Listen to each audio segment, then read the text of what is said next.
नमस्कार। Welcome you all to this channel. आज हम बात करेंगे वर्क के बारे में। वर्क जो फिजिक्स में होता है। और फिजिक्स में वर्क कब होता है? जब आप किसी बॉडी पे फोर्स लगा देते हैं और फोर्स लगाने के बाद वो थोड़ा डिस्प्लेस हो जाता है, थोड़ा सा डिस्टेंस गेन कर लेता है, तो आप कह देते हैं कि वर्क हो गया। और इसका फार्मूला होता है work done W is equal to F dot S, F vector dot S vector.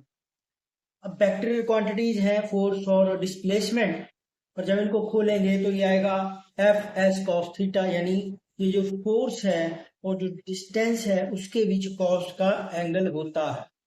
अब वर्क डन जो है पॉजिटिव भी हो सकता है, नेगेटिव भी हो सकता है और जीरो भी हो सकता है। मान लो एक ऐसी सिचुएशन लो जिसमें कोई जैसे हॉर्स जो है कार्ट को खींच रहा है। इस केस में जिस डायरेक्शन में फोर्स लग रही है उसी डायरेक्शन में मूवमेंट भी हो रही है, तो दोनों वेक्टर्स फोर्स और डिस्प्लेसमेंट सेम डायरेक्शन में है। कॉस के बीच का एंगल जीरो है, तो कॉस जीरो वन होता है, इसलिए वर्क डन पॉजिटिव होता है।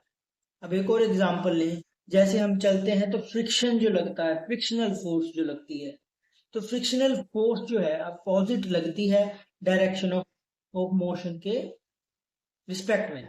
जैसे कि कोई चीज आगे की ओर चल रही है तो फ्रिक्शनल फोर्स पीछे की ओर काम करेंगे, तो दोनों वेक्टर्स के बीच में जो है 180 डिग्री का एंगल होगा, और cos 180 डिग्री -1 होता है, इसलिए इस केस में ये वर्क डन नेगेटिव होगा। अब तीसरा एग्जांपल लो जीरो वर्क का।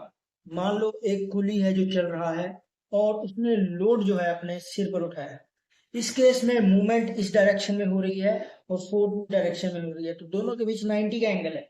तो 90 का एंगल का मतलब है कि cos 90 and the value of cos 90 is zero, तो वर्क डन इज जीरो। इसका मतलब है कि वर्क डन फिजिक्स में नहीं हुआ। So this is all about the work done. धन्यवाद।